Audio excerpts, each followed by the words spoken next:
Lutar pelo direito de viver na terra onde nasceram seus ancestrais. Esse é o tema do documentário Trindadeiros, 30 anos depois, que o programa Contraplano, que começa agora, traz para você.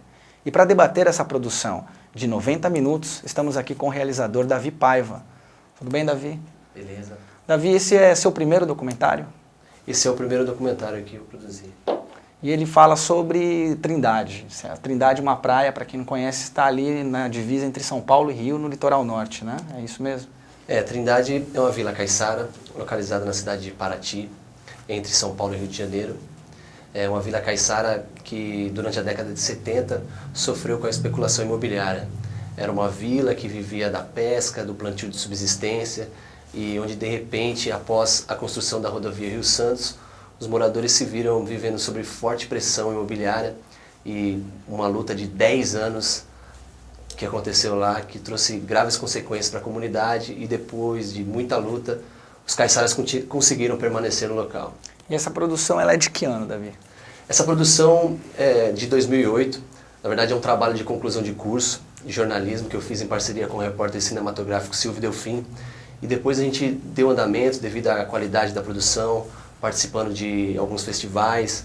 Nós vencemos o Festival de Aprendizes de Cinema de Taubaté, Festival de Cinema de Arraial da Ajuda, Festival Internacional de Cinema de Paraty, e graças a Deus uma produção que deu certo, que causou mudanças na comunidade e abriu muitas portas aí pra gente no audiovisual. Quer dizer, a história do documentário ela começa nos anos 70 e chega até mais ou menos que data?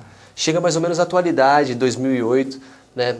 A história, basicamente, durante o governo militar acabou facilitando para que empresas multinacionais tomassem conta das margens da rodovia Rio Santos, né? Trindade fica ali pertinho da Rio Santos, bem na divisa entre São Paulo e Rio de Janeiro. De repente, uma comunidade que vivia sem luz, que vivia da pesca, que vivia do plantio, de repente se viu ameaçada, né, por um grande empreendimento financeiro, uma empresa que trouxe jagunços armados, expulsando as pessoas das suas casas, estuprando professoras da comunidade. Realmente foi uma luta muito violenta que a gente retrata toda essa história até chegar na atualidade. Hoje Trindade é uma vila que vive do turismo e sofre com o progresso e vive sérios problemas com relação ao progresso desenfreado e até hoje com relação à especulação imobiliária. E a produção contou com algum apoio, algum recurso, ou é uma produção independente? A produção, na verdade, é um sonho que eu sempre tive desde criança.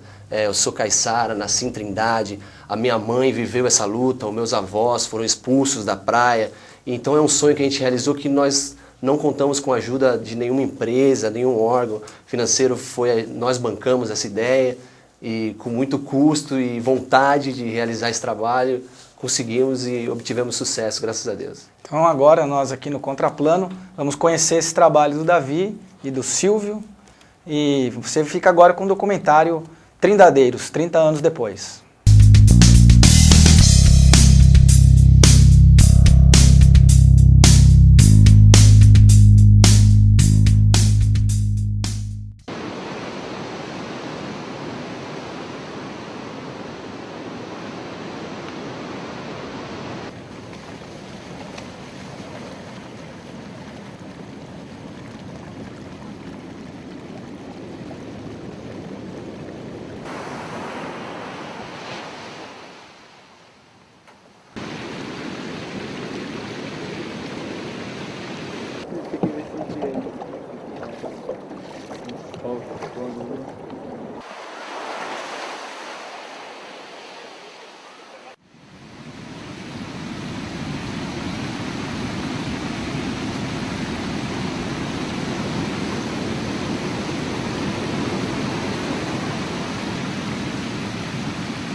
Agora seja, mano.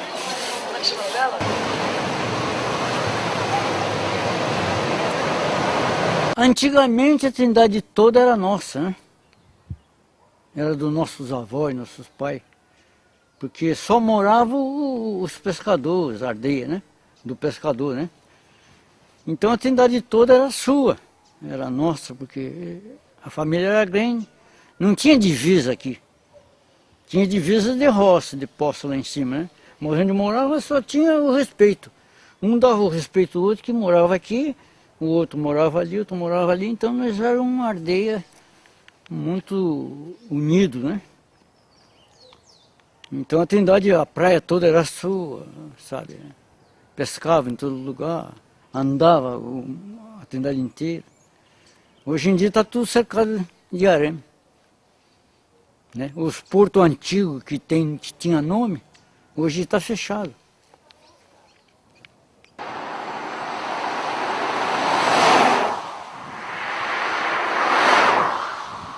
Olha, cara, quando a gente ouviu falar da Rio Santo, a gente, sabe, diz, poxa, será que vai ficar as coisas mais fáceis para a gente chegar até Paraty? A gente trabalhava na pesca, trabalhava em Santos. Ou será que vai ficar mais fácil para a gente chegar em Santos ou chegar no Rio? A gente vai subir esse morro, vai tomar o ônibus aí logo perto aqui, vai tomar café em casa e vai almoçar em Santos. Realmente isso aconteceu, cara, mas com a abertura da Rio Santo, trouxe, sabe, para essas comunidades que moram no litoral, foi um inferno.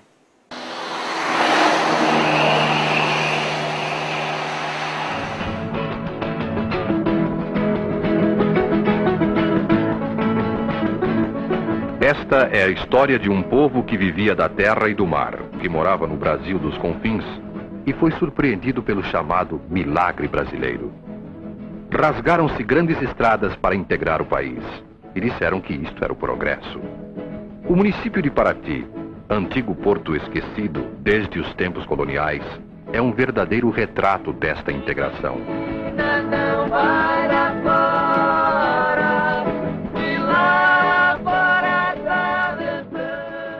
O que acontece, principalmente nos anos 60, vários fatores que se uniram e que deu toda essa questão de terra no litoral. Primeiramente, nós tivemos um golpe de Estado em 64 e o discurso do Marechal Castelo Branco foi exatamente a abertura do Brasil para o capital estrangeiro. Naquela época havia guerrilha urbana nos países europeus, como Weimar-Hof, e o capital tinha medo de ser investido na Europa. Então eles vêm para a América Latina. Entre esses investimentos que se pretende fazer no país, um estava mais do que maduro, que era a abertura de uma estrada, como existe em muitas partes do mundo, uma estrada que abrisse para o turismo brasileiro internacional as suas melhores áreas.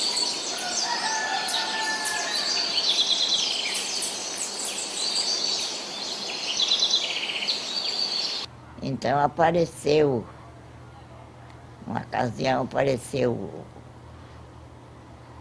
isso é antes da vendagem, né? O papai da vendagem nem sabia disso. Aí apareceram dizendo que a Trindade era deles. Que o pessoal saísse da Trindade para fora, que a Trindade era deles.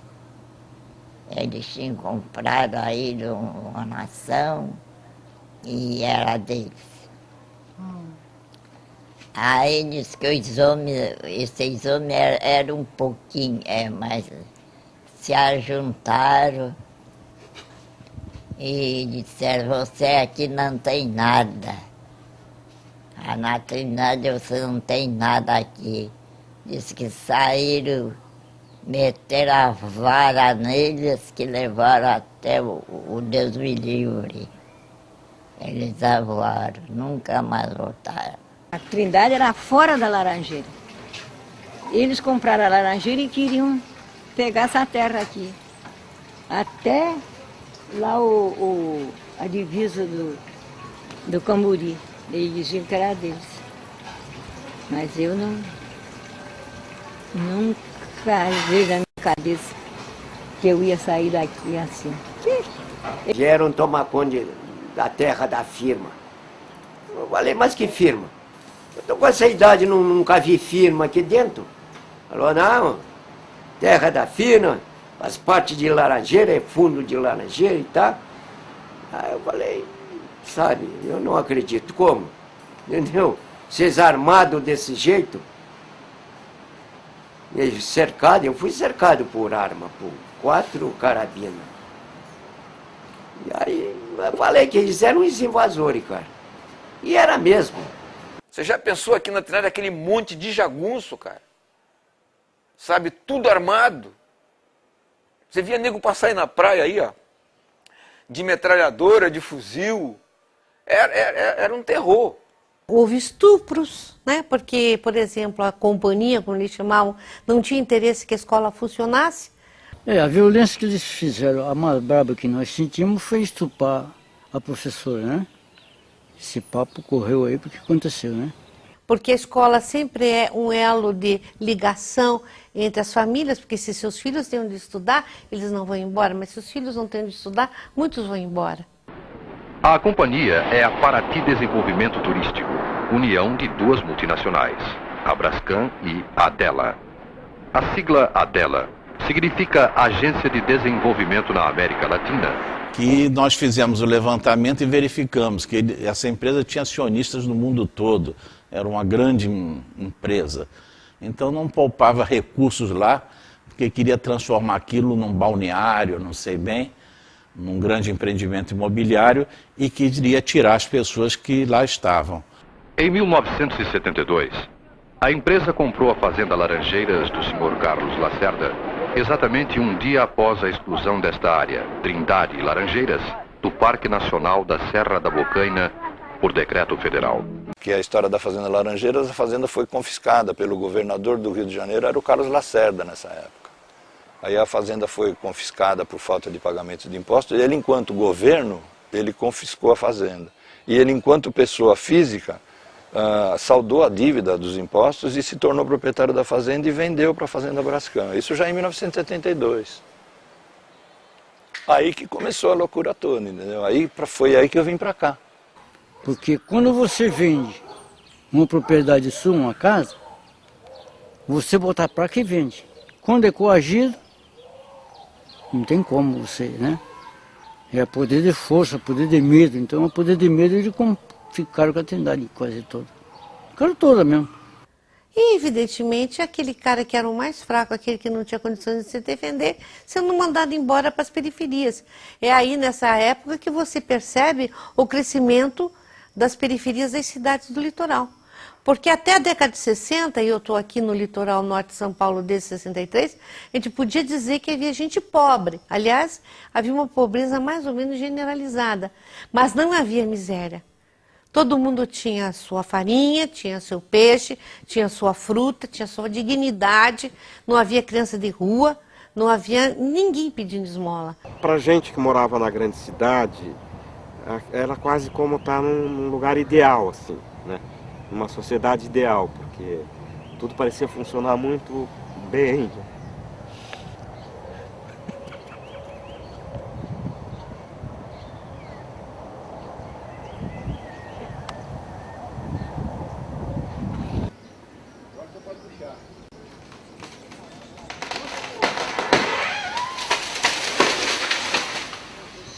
Eles não têm condições de embarcar, não têm do que subsistir, então eu não entendo como nós vamos poder pagar para os senhores honorários. O Dr. Sobral Pinto, um senhor bem baixinho, já meio arcado, sabe, com o peso da idade, 90 anos, sabe? Pegou e pôs a mão no meu ombro, né? Eu grandão, ele pôs a mão no meu ombro e perguntou assim para mim: quanto que você está cobrando para fazer o seu trabalho? Aí eu respondi: eu não estou cobrando nada, doutor, eu estou fazendo pelo meu ideal. Ele falou: então eu vou fazer pelo social. E ele, apesar de ser super de direita, ele sempre foi muito sensibilizado para a questão de justiça, né? Lembra que ele defendeu a Olga, mulher do Luiz Carlos Prestes, para o governo de Getúlio Vargas, acabou enviando a Olga para para a Alemanha, onde ela morreu no campo de concentração. Mas ele foi o cara que teve coragem de defender Olga Benário, que na época significava botar a cabeça numa guilhotina. Mas ele não é justo, não é justo, não é certo, não é certo, isso eu vou defender. O São Martim morou em caverna. O Marciano, você conhece ele, morou no Ubatuba, né? A mulher dele teve um neném na caverna, sabe? Lá no Caixadaço, lá na praia do Caixadaço. E teve que se conformar assim mesmo, né? Aí eu falei, isso aí vai dar televisão. Aí a gente contatou o Jornal Nacional, falou, tem uma família morando numa caverna lá, fugindo lá dos jagunços. Aí pronto, aí o Jornal Nacional foi pra lá. Aí eu me lembro até hoje, não me lembro o nome do repórter, assim, o cara, família vai morar na caverna e tal. Aí foi quando a Globo deu no Jornal Nacional, entendeu? Aí a gente sentiu, assim, a força da imprensa, né, numa coisa daquelas.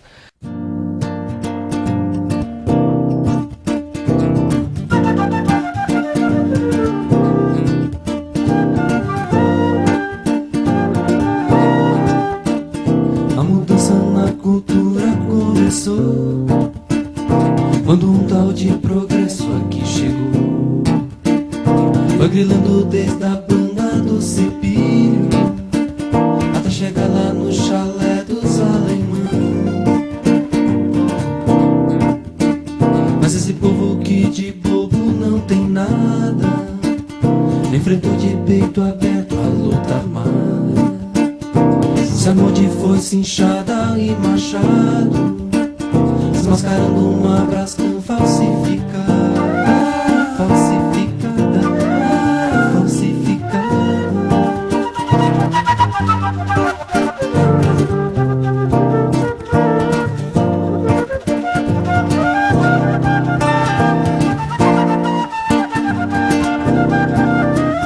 Mas a mudança na cultura começou quando um tal de progresso aqui chegou.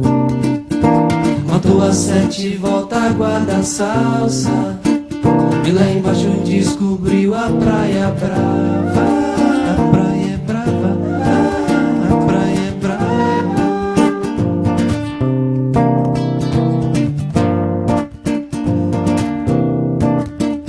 Eu falo, mas falo da casa de farinha, da tapioca massa lá na prensa. De madrugada acende a boca lá do forno e quebra a massa que a hora é caldear. Cultura mista, cultura mista.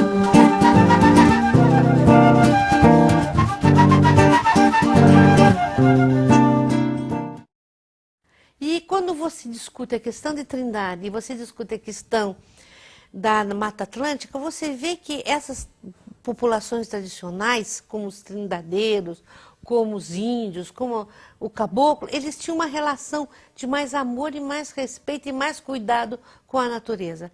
São esses valores que nós temos que resgatar, que nós temos que nos apropriar novamente na nossa cultura, se a gente quiser que o mundo sobreviva.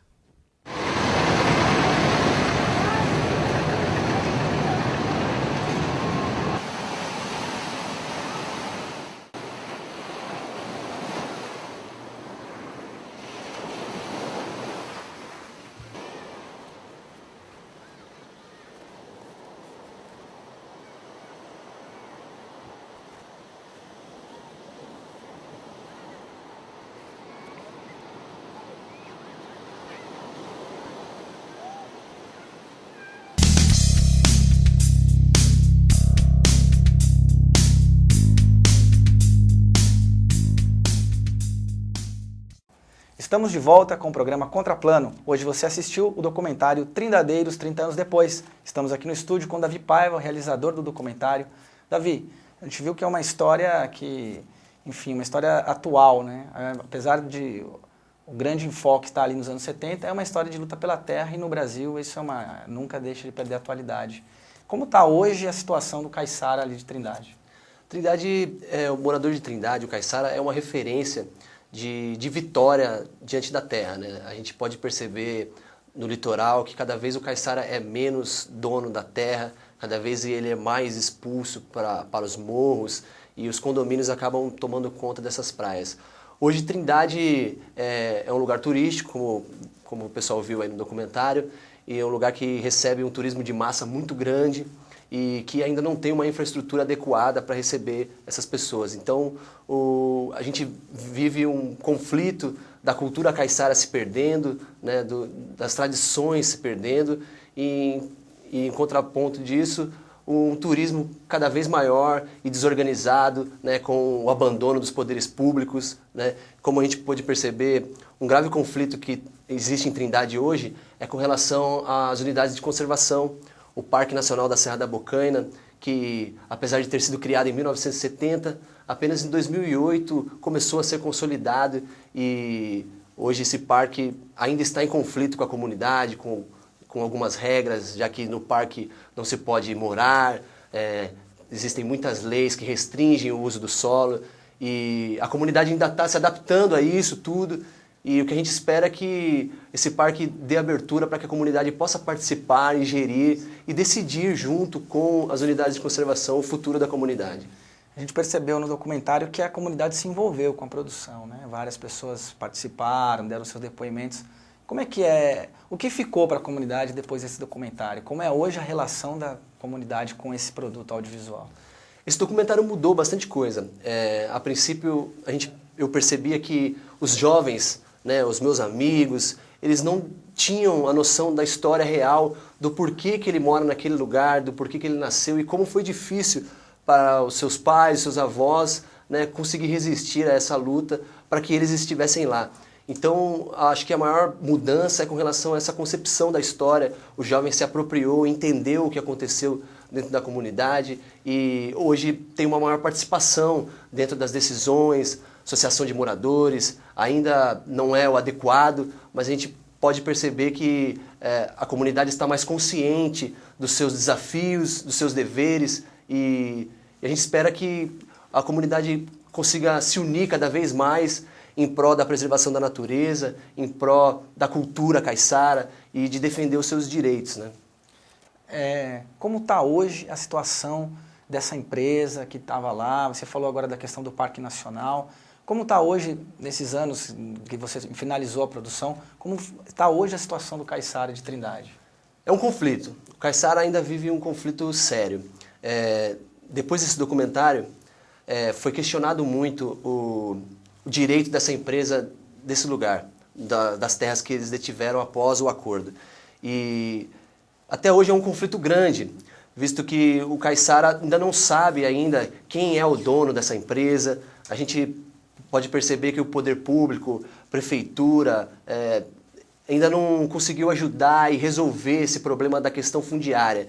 Então, Trindade ainda vive esse problema da questão fundiária, com invasões de terra nas áreas dessa empresa, mas isso tudo porque ainda não é esclarecido para toda a sociedade realmente quem é essa empresa, quais os planos dessa empresa. E hoje, inclusive, como o Parque Nacional está presente, o parque está cada vez mais tentando pegar essas terras e transformar elas em áreas de proteção ambiental e a comunidade lutando para que essas áreas se transformem em áreas de lazer para a comunidade. Então, a maior luta da comunidade de Trindade hoje é que essas áreas se tornem coletivas, de que todos possam usufruir dessa terra com a construção de quadras esportivas, áreas de lazer que Trindade ainda é carente, apesar de termos praias, cachoeiras, é uma comunidade carente de áreas de lazer. Então, espaços coletivos. Espaços coletivos. A gente espera que essa empresa, já que até hoje ela nunca conseguiu consolidar um empreendimento turístico, que o poder público ajude a comunidade a transformar essas áreas em áreas coletivas para que todas as pessoas usufruam da melhor forma possível. Davi, você é jornalista, é documentarista. Para você, qual que é a principal diferença entre... E você é caiçara, você contar a sua própria história desde uma perspectiva de quem é dali. Você acha que isso influencia no modo como a história é contada? É diferente se tivesse ido uma produtora de fora fazer essa história? Qual que é o diferencial para você? Nós tentamos ser o mais imparcial possível. Mas é claro que você vivendo essa história, você conhecendo essa história desde que você nasceu, tenho certeza que isso influenciou em algumas decisões e algumas escolhas. Nós privilegiamos a tentar mostrar exatamente o sofrimento da comunidade e a perda da cultura. mas ao mesmo tempo nós tentamos mostrar todos os pontos de vista, fazer o contraplano de tudo que acontece, do progresso, que tem os seus lados positivos, o seu lado negativo. Mas eu acredito que quando a pessoa está contando uma história da sua família, do seu lugar, acredito que a forma como essa história é narrada, ela é com mais amor e mais veracidade, eu acredito. Esse foi o programa Contraplano. Quero agradecer a presença do Davi, pedir que você faça suas considerações finais em relação ao teu produto. Eu agradeço o espaço da TV Câmara Jacareí e eu gostaria muito que todas as comunidades tradicionais, os índios, né, os caiçaras, os quilombolas, que eles não desistam das suas tradições e que lutem pelo seu espaço, lutem pelas suas tradições e principalmente que o poder público, né, o legislativo, o executivo e os órgãos ambientais que auxiliem essas comunidades que normalmente são carentes de informação para que elas consigam se manter as suas tradições e principalmente no quesito da preservação ambiental, a sustentabilidade e que o progresso não influencie tanto assim no modo de vida dessas pessoas. Sem dúvida nenhuma, o audiovisual é uma ferramenta na luta e conquista de direitos, seja de comunidades caiçaras, como lá de Trindade, ou povos indígenas, comunidades periféricas nas cidades. Se você é produtor do audiovisual e quiser participar do nosso programa, entre em contato conosco pelo redacãotv@camarajacareí.sp.gov.br. O programa Contraplano é o espaço do audiovisual na TV Câmara de Jacareí. Obrigado pela audiência e até o próximo programa.